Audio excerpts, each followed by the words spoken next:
The silence in the Henderson estate didn't sound like empty space. It sounded like a held breath. It was the kind of quiet that cost $12,000 a month to maintain, buffered by 300 acres of North Carolina pine and a security gate that hummed with a low-voltage warning. I stood in the foyer, my pulse steady at 68 beats per minute, smoothing the front of my scrubs. I didn't look like a woman who could be bought. I looked like a board-certified registered nurse with 10 years of ICU experience and a flawless disciplinary record. That was the version of me I brought into the house every morning at 6. Mr. Sterling sat in the solarium. The glass walls offered a panoramic view of a gray, drizzling sky that matched the slate of his eyes. He was 64, though the illness he claimed to have, a degenerative neurological condition that no two specialists could agree on, made him look 70. He was wrapped in a cashmere throw, a pulse oximeter clipped to his left index finger. The red light of the sensor blinked in the dim room. Beside him, a mahogany side table held a single glass of water and a silver bell. He never used the bell. He preferred to wait until I was at the far end of the hallway before he stopped breathing. The first week, the pie felt like a clerical error. It was triple the agency rate, paid in weekly wire transfers that cleared before I even finished my Friday shift. He told me he required discretion. He told me that at my level of expertise, a standard salary was an insult to the life-saving labor I performed. I checked his vitals, heart rate 82, blood pressure 100, 18/75, lungs clear, pupils equal and reactive. On paper, he was the healthiest dying man I had ever seen. I adjusted the oxygen concentrator, though the cannula was currently resting on his lap rather than in his nose. He washed my hands.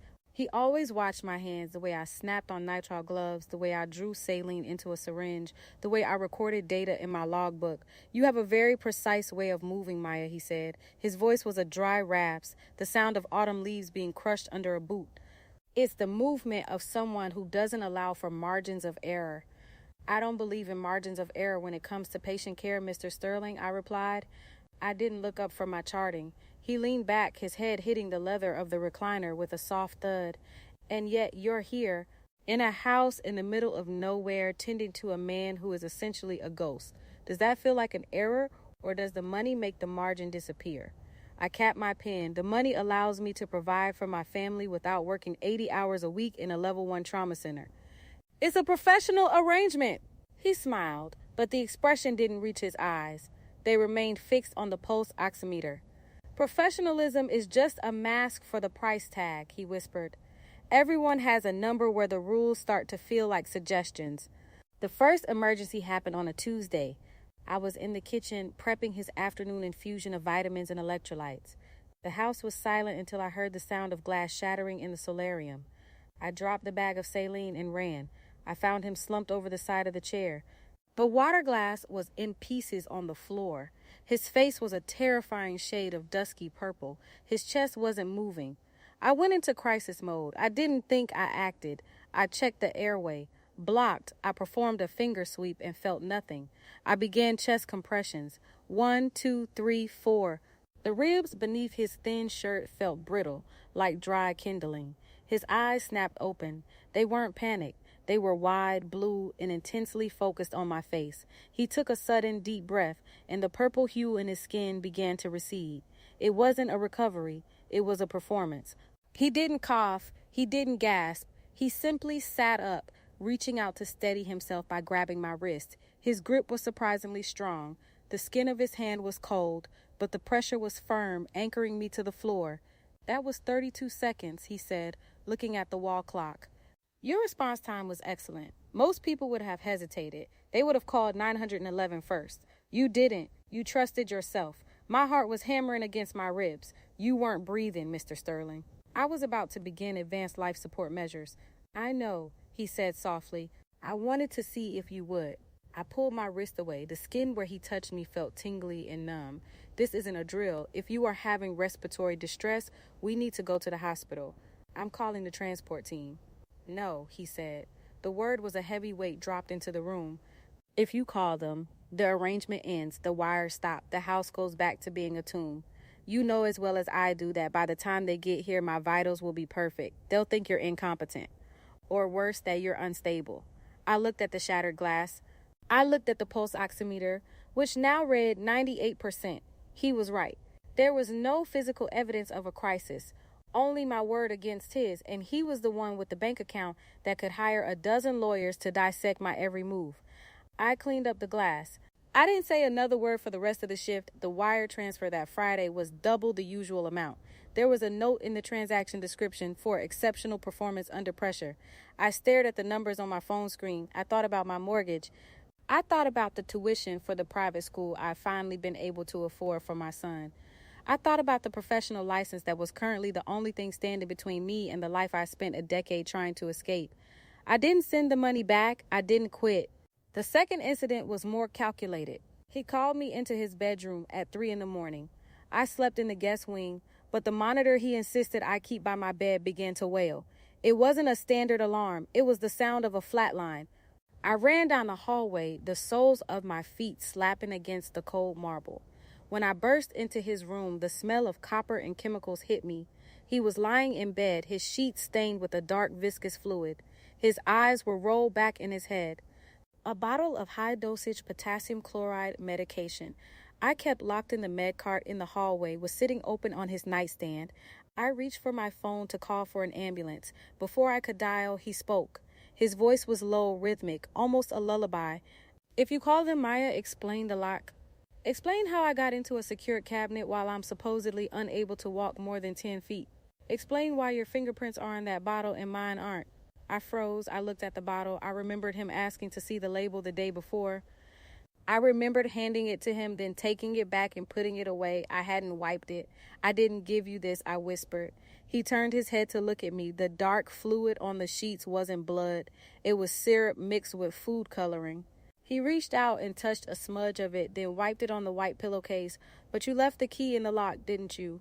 At least that's what the report will say. Negligence. Diversion of controlled substances.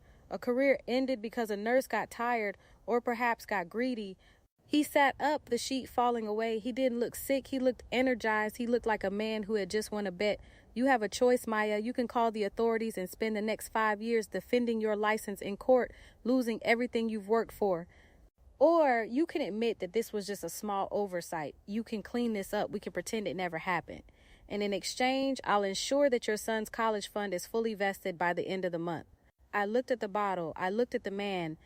The room felt smaller, the walls leaning in. The exit was right there, a door leading to a hallway, leading to a driveway, leading to the world. But the cost of crossing that threshold was my life's work. He had built a cage out of my own ambition. I grabbed a basin of warm water and a cloth. I didn't look at his face. I began to scrub the red stains from the sheets. The water turned pink, then a dull, muddy brown. You're doing the right thing, he murmured. It's the logical choice. The moral choice is for people who can afford it. People like us, we choose survival. I worked in silence. Every stroke of the cloth was a signature on a contract I hadn't realized I was negotiating. The secret hunger wasn't the money anymore. It was the desperate, clawing need to remain the person I thought I was, the professional, the hero, the savior. But as I scrubbed the floor, I realized that person had died the moment I didn't dial those 3 numbers. The weeks blurred into a series of tests. Sometimes he would stop his heart using a technique he'd learned from a yogi in the 90s, just to watch me use the defibrillator pads. He liked the smell of the ozone. He liked the way my hands shook when I realized he was playing with me. Sometimes he would fall in the shower, lying naked and vulnerable, waiting for me to lift him to prove that my strength was at his disposal. I stopped recording his vitals in the logbook. I started recording what he wanted to see. I became a ghostwriter for his fictional demise. The final moment came on a Sunday evening. The storm outside was a physical force. Wind screaming through the pines, branches clawing at the glass of the solarium. He was sitting in his chair, a glass of wine in his hand, real wine which I had poured for him despite his liver condition. He looked at me and held out a small white pill. It was a high-dosage sedative.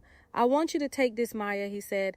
I stared at him. No. He tilted his head. Why not? You've done everything else. You've lied to the agency. You've falsified medical records. You've accepted nearly $250,000 in bonuses that haven't been reported to the IRS. You're already a criminal. What's one little pill? I won't do it. He smiled, and this time, the smile was beautiful. It was full of genuine affection. I want to know that I can trust you completely. I want to know that when I finally do die, and I will eventually, that you'll be the one to decide when the world finds out. I want to be in your hands, Maya, entirely. If you take this, I'll know and I'll give you the estate. All of it, the house, the land, the accounts. You'll never have to wear those scrubs again. The pill sat in the center of his palm. It looked like a grain of salt. It looked like the end of the world. I thought about the money. I thought about the way the security gate hummed when I drove through it. I thought about the fact that no one knew I was here except for a digital trail of wire transfers that he could delete with a keystroke. I reached out. My fingers brushed his palm. It was warm. I took the pill. I didn't swallow it immediately. I held it on my tongue, feeling the bitter chalkiness begin to dissolve. He watched me, his eyes bright with a predatory hunger. He leaned forward, his face inches from mine. "That's my girl," he whispered. I looked at the silver bell on the table. The anchor of normalcy. It was slightly tarnished. I noticed a small smudge of my own fingerprint on the base. The exit mirage was the thought that I could take the house and leave the shame behind.